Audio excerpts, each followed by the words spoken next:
소음과 진동학에 대해서 보도록 하겠습니다. 이번 시간에는 그 소음 분석 프로그램에 대해서 해보겠는데, 소음 분석 프로그램은 우리가 이 보통 윈도우 기반에다가 프로그램으로 까는 겁니다. 깔아서 소음이나 진동에 대해서 측정을 하게 되겠죠. 보통 어떤 식으로 뭐 실시간 신호를 분석한다든지 아니면 기본 신호를 처리하는 것을 분석한다든지, 그러니까 소음 진동 계측에 관한 기본 분석이죠. 이제 기본 분석도 할 수 있고, 그 다음에 이제 프로그램에 따라서 고급 분석을 할 수 있는데, 고급 분석이라고 하면 뭐 주파수를 분석한다든지 뭐 오더를 분석한다든지 할 수 있죠. 그다음 여기서 이제 조금 더 프로그램을 상향시키면 후처리 프로그램까지 이제 깔아주는 거겠죠. 이제 이렇게 하는데 그 산업 현장에서 필요한 경우에 따라서, 예를 들어서 뭐 무슨 제품을 제조하는데 이게 이제 소음이 좀 줄여야 되는 그런 상황인 것들이 있죠. 뭐 쉬운 예를 들면 뭐 자동차 같은 거 가는데 소음이 막 진동이 막 발생하죠. 그럼 이거를 소음원을 찾아서 소음과 진동원을 찾아서 진동을 이제 없애줘야 되겠죠. 그러니까 원인을 파악을 해야 되겠죠. 그럴 때 이제 작성을 프로그램을 이제 작성을 합니다. 보통 윈도우에다가 까는데, 보통 이제 이렇게 해서 뭐 자동차 제조뿐만이 아니라 뭐 건설 현장도 마찬가지고 모든 이 사업에서 소음이 발생되는 부분들을 이제 이 프로그램을 통해서 이제 측정을 하는 거죠. 측정을 해서 분석하고 그 다음에 후처리를 하는 그런 과정을 말하는 겁니다. 소음 분석 프로그램 뭐 이거는 너무 전문적인 내용이라서 굳이 뭐 알 필요는 없습니다. 근데 어떻게 돌아간다 하는 거 정도는 알고 있어야 되겠죠. 그래서 소음 분석 프로그램을 우리가 어, 컴퓨터 윈도우로 보통 깔아주는 거죠. 그러면 어떻게 보통 까는가 그것부터 한번 볼까요? 어떻게 형성이 되어 있는가 한번 봅시다. 사진으로 보면 보통 이런 식으로 됩니다. 윈도우 프로그램을 까는 거죠. 윈도우 기반으로 해서 운영체계는 보통 윈도우입니다. 그래서 이렇게 깔면은 여기를 뭐 이렇게 주파수도 나오고, 그래서 이제 소음을 측정하는 거죠. 진동을 측정하는 겁니다. 거기에 따라서 소음원과 진동원을 찾고 여기 주파수로 이렇게 해서 여기다가 이제 입력 값들을 쭉 넣죠. 넣은 다음에 이렇게 프로그램을 돌리면 이제 찾을 수 있는 겁니다. 이런 식으로 해서 이제 찾게 되는 거겠죠. 여기서 그림에서 보는 것과 같이 이런 식으로 보통 구성이 됩니다. 그래서 이거 안에 세부적까지 알 수는 없죠. 너무 그 디테일한 영역이라 가지고. 그래서 우리는 어떤 것까지만 알면 되는가 하면은, 어떤 근로 현장에서 소음 진동이 이제 문제가 되면, 예를 들어서 뭐 건설 현장이다. 소음 진동 문제 많이 되죠. 층간 소음과 층간 진동 문제 이런 것들. 아니면 제조업에서도 뭐 물품을 제품을 만들었는데 소음원과 진동원을 찾아서 그거를 이제 뭐 줄이든지 제거하든지 이제 그렇게 하기 위해서 이런 측정을 하는 거죠. 측정을 하기 위해서는 이런 프로그램들이 필요한 겁니다. 프로그램을 깔아서 지금 이 뭐 주파수를 변속한다든지 검토를 한다든지 이렇게 해서 소음이 어디서 발생하는지, 이 스펙트럼 형태도 있고 주파수 형태도 있고 여러 가지가 있습니다. 이렇게 해서 그림으로 지금 보여지죠. 이렇게 해서 3D 형태로도 나타나고, 이 주파수 형태, 그 다음에 뭐 진폭 형태, 뭐 여러 가지 있습니다. 근데 이렇게 만들어 가지고 중요한 것은 뭐냐? 소음이 어디에서 얼만큼 발생하고 그에 대해서 어떤 후속 대책을 할 수 있느냐? 이거를 이제 찾아서 적용시키는 거겠죠. 그래서 이런 세부적인 프로그램들을 개발해서 그 깔아주는 겁니다. 컴퓨터에다 깔고 그 다음에 측정을 하게 되는 거겠죠. 하다 보면 이런 과정을 거칩니다. 진폭에 의한 것도 있고 주파수에 의한 것도 있고 3D 그림으로 나타나는 형태도 있죠. 그래서 이렇게 많이 발전되어 있기 때문에 이런 것들을 이제 우리는 뭐 개발은 할 수는 없기 때문에 이 사용을 하는 목적이 뭐냐, 그리고 어떻게 사용하느냐, 그거를 알아주면 되겠죠. 이렇게 프로그램을 개발 업체들이 있습니다. 소음 진동 개발 업체들에다가 이제 보통 맡기죠. 맡겨서 이런 프로그램을 우리 사업장에 꼭 필요한 형태로 만들어 주는 겁니다. 만들어 주면 그걸 가지고 우리는 측정을 하면 되는 거죠. 소음과 진동을 측정을 한 다음에 그 다음에 후속 대처까지 어떻게 하면 될지, 진동음과 소음을 찾았으면 그거에 대해서 우리가 줄이든지 아니면 제거하든지 이제 그런 게 우리가 할 일이죠. 이런 식으로 프로그램이 형성된다 하는 것을 알아놔 주면 되겠습니다. 그 다음에 보면 내용을 한번 볼까요? 소음 분석 프로그램은 이렇게 되는데 너무 깊게 알 수도 없습니다. 그죠? 그렇지만 우리는 뭐 어떻게 돌아간다 하는 그 정도는 알아야 되기 때문에 간단하게 내용을 한번 봅시다. 측정 자료 분석력 소프트웨어. 소프트웨어를 프로그램을 이제 만든다고 했죠. 만들 때 주로 뭘 하느냐? 이렇게 봅니다. 소프트웨어의 실시간 주요 기능을 분석하는 거죠. 주파수를 분석한다든지 시간 이력, 그다음에 뭐 주파수 및 자료 출력 기능 등이 있는 거죠. 소프트웨어에 그렇게 해달라고 이제 그 전문가들 업체에 이제 부탁을 하는 거죠. 이런 식으로 합니다. 실시간으로 분석하고 시간 이력, 주파수, 자료 출력이 가능하도록 합니다. 그다음 분석 자료는 뭐 어떻게 되느냐? 분석 자료는 여러 가지로 나타날 수 있죠. 등고선으로도 나타날 수 있습니다. 우리가 뭐 등고선 가면은 우리가 이 지도상의 등고선 이런 것도 많이 기본적으로 알고 있죠. 등고선은 그걸 소음으로 나타낸 겁니다. 그 다음에 노출 면적이나 통계 자료 등을 분석할 수 있는 거겠죠. 그럼 측정 자료를 분석할 때는 뭐 등음선도, 통계 처리 기법 뭐 이렇게 쭉 되어 있는데 편차를 이용하고 평균값이나 중간값이나 최빈값을 이용한다 뭐 이렇게 되어 있는데 통계 처리를 어떻게 하느냐는 너무 디테일하게 알 수는 없습니다. 그래서 이런 값들을 활용해서 스펙트럼 분석이나 이런 거를 활용해서 프로그램이 만들어져 있는 거죠. 그래서 그 프로그램만 우리는 이용만 하면 되는 겁니다. 그래서 한번 볼까요?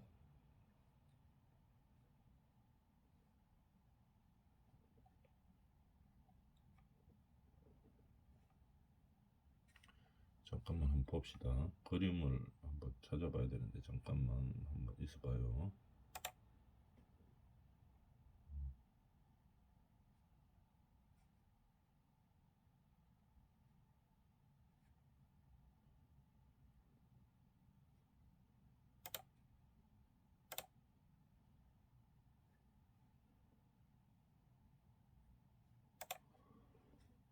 자, 보통 이렇게 되는 겁니다. 소음 및 진동음 분석 프로그램 이렇게 되어 있죠. 이 윈도우 기반으로 보통 까는 겁니다. 분석해가지고 아까 우리 교재했던 그런 내용들 중에서 어, 이 프로그램에 적당한 것을 찾아서 이제 깔아 놓는 거죠. 그죠? 그래서 프로그램을 이제 만들었습니다. 그래서 소음 및 진동음 분석 프로그램 주로 뭘 하는 것이냐 한번 봅시다. 1채널 이상의 뭐 충격 신호에 대한 위치 추적을 하는 거죠. 이를 보면 위치를 찾아낼 수 있도록 되어 있습니다. 그 다음에 원교차법, 삼가법에 의한 위치를 분석하고 그 다음에 스펙트럼 분석도 가능한 거죠. 그 다음에 좀 더 나아가서는 질량 추적까지 가능하고 그 다음에 2D나 3D로 위치 표현이 가능합니다. 그 다음에 보고서 작성 및 표시 화면 출력 기능까지 있는 거죠. 왜냐하면 이런 걸 가지고 보고서를 작성하고 하려고 하면 일반 사람들은 잘 못합니다. 소음 진동 완전 전문하는 그런 사람들 아니면은 이 작성 자체도 어렵겠죠. 그래서 프로그램 자체에서 기본적으로 나옵니다. 출력할 수 있도록 이렇게 프로그램을 만드는 거죠. 이 금액은 뭐 그렇게 비싸진 편은 아닙니다. 이게. 그래서 많이 좀 활용화되어 있기 때문에 현장에 따라서 이 프로그램 만드는 회사에다가 의뢰를 한 다음에 적절한 프로그램을 가지고 이제 찾는 거죠. 제품의 구성 같은 거 한번 볼까요? 충격원의 위치 분석을 하는 거죠. 이런 식으로 찾아내는 겁니다. 충격 신호를 확대하고 그 다음에 충격 위치를 계산을 하는 거죠. 이렇게 충격 위치를 계산하고 그 다음에 그 충격원의 질량 분석까지도 가능합니다. 이게 중격신호의 영역을 설정한 뒤 뭐 FFT 분석을 수행하면 윈도우를 이용하여 아래 값을 계산할 수 있다 이 말이죠. 스펙트럼, 파워, 뭐 스펙트럼 밀도, 윈도우 함수, 뭐 블록 사이즈 설정해서 이렇게 함수를 통해서 질량 분석도 가능하죠. 이런 식으로 여기 나와 있죠. 이렇게 질량 분석이 가능한 겁니다. 이런 식으로. 그런데 우리는 이런 것을 통해서 뭐를 하려고 하는 거냐? 그것만 우리가 알고 적용만 시켜주면 되겠죠. 제일 가장 큰 것은 뭡니까? 우리 근로 현장에서 발생하는 소음과 진동 원이 어디 있는지를 알아내는 겁니다. 어디 있는지를 알아내고 이런 프로그램을 통해서 알 수 있다 그랬죠. 그 다음에 알 수 있고 그 다음에 그 소음은 진동원에서 줄여주는 거겠죠. 소음과 진동을 아예 없애든지 아니면 아예 없애지 못하면 줄여주는 거죠. 그게 이제 목적이죠. 그걸 위해서 이런 프로그램들을 깔고 그 다음에 컴퓨터 윈도우 기반에서 보통 까는 거죠. 그래서 까는 겁니다. 깔고 그 다음에 없애주는 거겠죠. 여기서 보면 할 수 있는 일들이 여러 가지 있죠. 이렇게 다 할 수 있습니다. 이런 건 전문 업체들에서 이제 깔아낸 그 프로그램들을 만드는 거죠. 주파수 분석 이런 거 어떻게 하는지 한번 볼까요? 우리 앞에서 뭐 주파수 분석 내용들이 나왔었죠. 다 이런 프로그램을 통해서 하는 겁니다. 조건을 설정하는 거겠죠. 계측 조건을 설정하는 겁니다. 그러면 뭐 여기서 보면은 몇 헤르츠에서 몇 헤르츠까지 단계를 설정하고 그 다음에 오버랩이 뭐 0, 25%, 50, 75% 중에 선택하고 이게 그 사업 근로 현장에 대해서 맞도록 그냥 선정해 주면 됩니다. 입력만 시키고 그 다음에 실행하면은 이 프로그램이 알아서 만들어 주는 거죠. 주파수도 해석하고 어떤 식으로 되어 있다 해석하고 그 다음에 이런 식으로 필터 옥타브 필터 모듈도 만들고 뭐 이렇게 해가지고 쭉 나오는 겁니다. 그래서 우리가 필요한 결과값을 찾아내는 거겠죠. 2D나 3D로도 나와서 이렇게 우리가 쉽게 알아볼 수 있도록 또 만들어 줍니다. 물론 비용은 조금 더 비싸겠지만 좀 많이 이렇게 발전되어 있는 거죠. 이런 형태로 우리는 건설 현장에 이 소음 분석 프로그램을 설치하고 측정한 다음에 그 다음에 우리는 후속 대책을 찾는 거죠. 그런 과정으로 엮여집니다. 스펙트럼 분석 아까 뭐 그림상에서 봤죠. 이렇게 스펙트럼으로 막 나타납니다. 색깔로 이렇게 주어지고 그건 다 컴퓨터 프로그램에서 설정하기 나름이죠. 그래서 2D나 3D로도까지 표현이 된다 하는 것까지 알아놔주면 되겠습니다. 그 다음에 소음 측정 결과의 적합성 검토. 우리는 이제 이 결과가 나오면 어떻게 이제 처리를 할 것이냐 그에 대해서 한번 알아보도록 하겠습니다.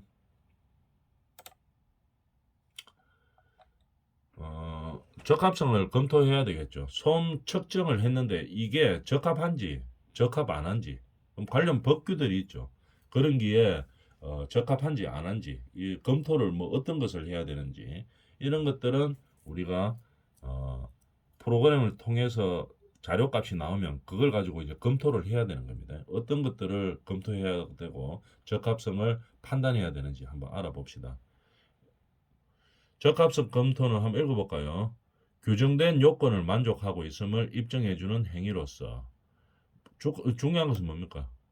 요건에 맞나 안 맞나 그거를 판단하는 거죠. 적합성 검토는 규정된 요건을 만족하고 있음을 입증해주는 행위죠.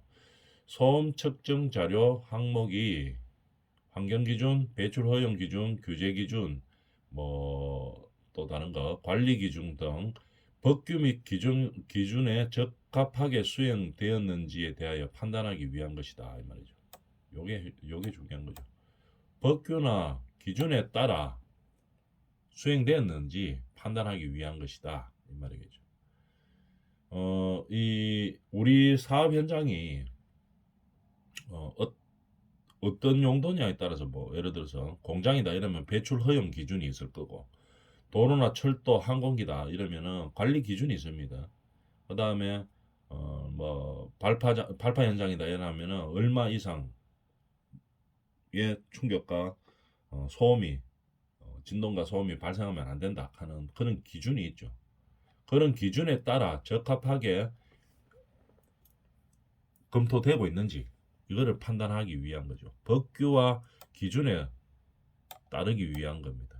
기준에 맞추어서 우리 사업장을 구성하기 위한 것이죠.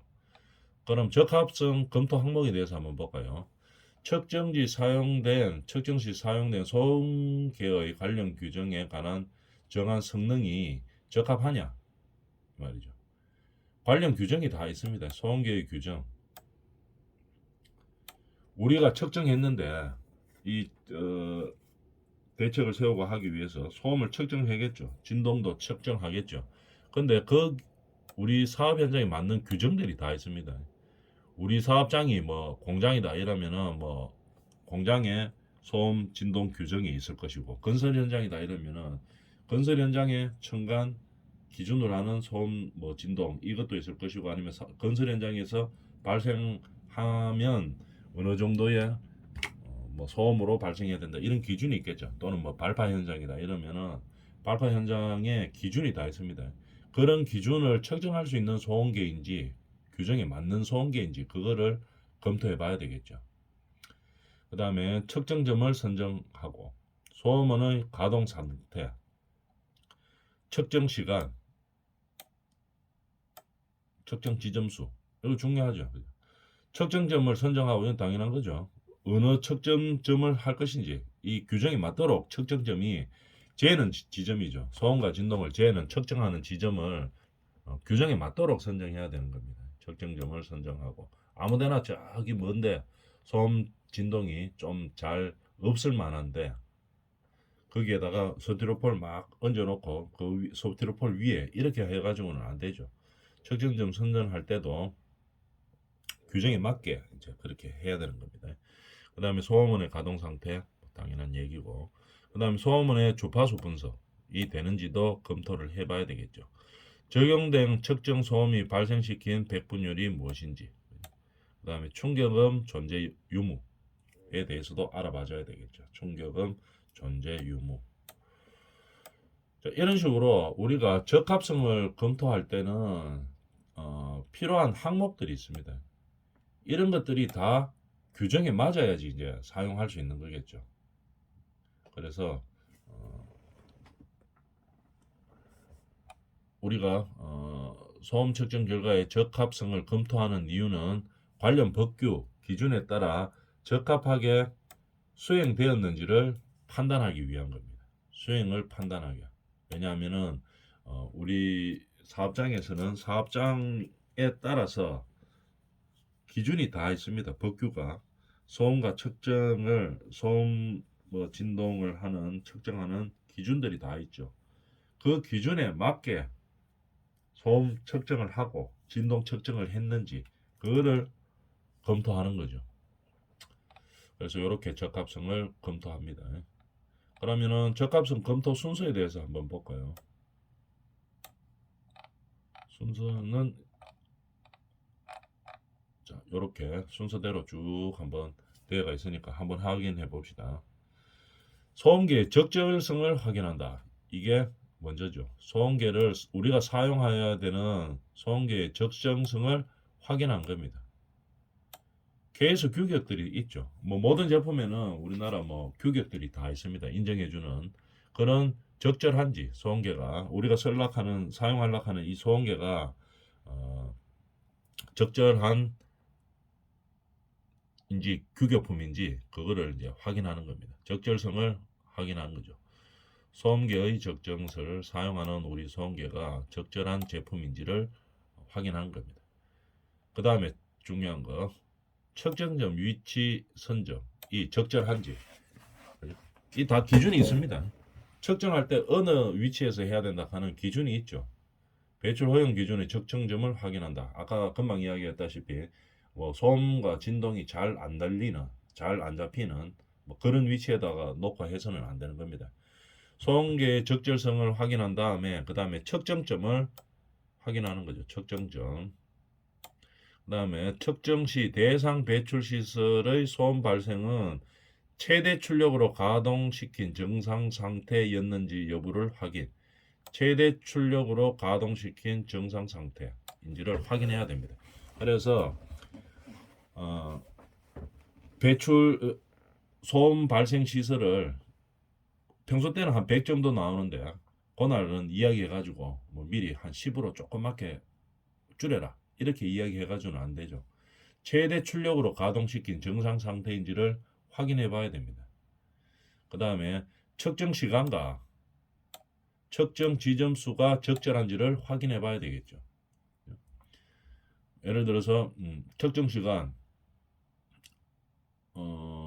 5분 이상 측정하여 시간 평균한 등가소음도로 하였는지 이런 것들을 이제 확인해야 됩니다. 5분 이상 측정 평균, 그 다음에 이 시간을 평균한 등가소음도로 하였는지 최대값 맥시멈으로 했는지 이런 것을 확인해야 된다 이 말. 최대값으로 했는지. 그 다음에 지점은 2지점 이상, 그죠? 한 2지점 중 뭐 최대값 지점으로 이런 것들은 이제 확인해 줘야 된다 이 말입니다. 그 다음에 대상 소음 성상의 특성을 파악하기 위한 주파수 분석을 하였는지 여부, 주파수 분석하였는지 여부 확인. 그죠? 이건 다 기본적으로 측정하려고 하면 기본적으로 파악하고 있어야 되고 적용해야 되는 내용들이죠. 그 순서를 이제 이야기하는 겁니다. 그 다음에 보정값 적용 여부를 알아. 보정 예전에 앞 시간에 했었죠. 보정값 어떻게 한다 하는 거. 보정값 적용 여부를 알아보기 위해 시간대별 측정 소음의 발생 시간 백분율을 확인하는 겁니다. 백분율에 따른 보정값을 확인하는 거죠. 이 보정값 할 때 이거 나왔던 내용이죠. 백분율에 따른 보정값을 확인한다. 이 얘기입니다. 그 다음에 측정 소음 발생 시간은 낮의 경우에는 관련 시간대는 8시간인데 소음 발생 시간은 4시간이었다. 따라서 시간대에 대한 측정 소음 발생 시간의 백분율은 50%가 되는 거겠죠. 가 되어 규정에 따라 백분율 50%에서는 별도의 보정값이 없다 이 말입니다. 무슨 말인지 알겠죠? 보정값 우리 할 때 예전에 앞 시간에 간단하게 했었었는데 이게 뭐냐면은 백분율로 보정한다 이 말입니다. 그러면 예를 들면 무슨 말인가 하면은 낮에 우리가 근무하는 시간은 8시간인데 우리 근로 현장에서 4시간만 소음이 발생되는 겁니다. 4시간은 발생이 안 돼요. 기계를 안 돌린다 이 말입니다. 소음 발생되는 기계를. 그러면은 측정 소음 발생 시간의 백분율은 어떻게 되겠습니까? 50%가 되는 거겠죠. 반밖에 안 하니까. 8시간 기준으로 해야 되는데 우리 현장에서는 소음 발생되는 게 4시간이다 이러면은 백분율로 봤을 때는 50%가 되는 거겠죠. 시간으로 봐서는. 그래서 150% 이상의 별도의 보정값은 하지 않아도 되는 겁니다. 그 시간 따라 해준다는 얘기겠죠. 발생 소음 성분 중 충격음 성분이 있는지 여부를 확인한다. 충격음 성분이 있는지 여부를 확인한다. 이런 얘기입니다. 이런 식으로 뭐 적정성을 검토하는 순서를 정해놨습니다. 쭉 읽어봤는데 다시 한번 확인해 보면 우리가 소음이나 진동계를 사용하려고 하면은 이 소음이나 진동계가 적합한 게 사용됐는지를 먼저 검토하고 사용돼야 됩니다. 첫 번째로 사용하는 소음계가 이 규격에 맞는 적절한 소음계인지를 확인해야 되고 두 번째로 측정점의 위치를 적절하게 해야 됩니다. 측정할 때 측정점의 위치를 어디서 측정하느냐에 따라서 다르게 나올 수가 있죠. 그래서 적절한 측정점에서 사용해야 되고 그 다음에 소음원이나 진동원의 최대 출력으로 해야 되는 겁니다. 그날만 측정하니까 조금만 해가지고 평소에 한 10%만 해가지고 측정해가지고는 안 된다는 얘기죠. 그 다음에 측정 시간 및 측정 지점 수를 적정했는지를 봐야 되는 겁니다. 측정 시간은 5분 이상 측정해가지고 등가 소음도 평균한 등가 소음도로 사용해야 되고 최대값으로 사용해야 된다는 얘기겠죠. 지점은 2지점 이상으로 지점 수를 둬야 되고 2지점 중 최대값으로 사용을 해야 되는 겁니다. 그 다음에 주파수 분석을 했는지 여부를 확인해야 되고, 그 다음에 배분율에 따른 보정값을 사용하는 거겠죠. 근데 시간의 기준은 낮 시간대 8시간입니다. 만약에 4시간만 소음이 발생하는 현장이다 이러면은 배분율이 50으로 줄어들겠죠. 50%로 그런 얘기들입니다. 그래서 그 이상의 보정값은 안 해도 된다 이 말이고, 그 다음에 충격음이 발생되는 그런 현장인지 또 확인을 해야 된다는 얘기입니다. 이런 순서로 뭐합니까? 측정 자료 항목의 적정성 검토를 한다. 이 말이에요. 적정하게 검토될 수 있는 상황인지를 확인한다. 이런 얘기입니다. 소음 방지 계획은 다음 시간에 하겠습니다.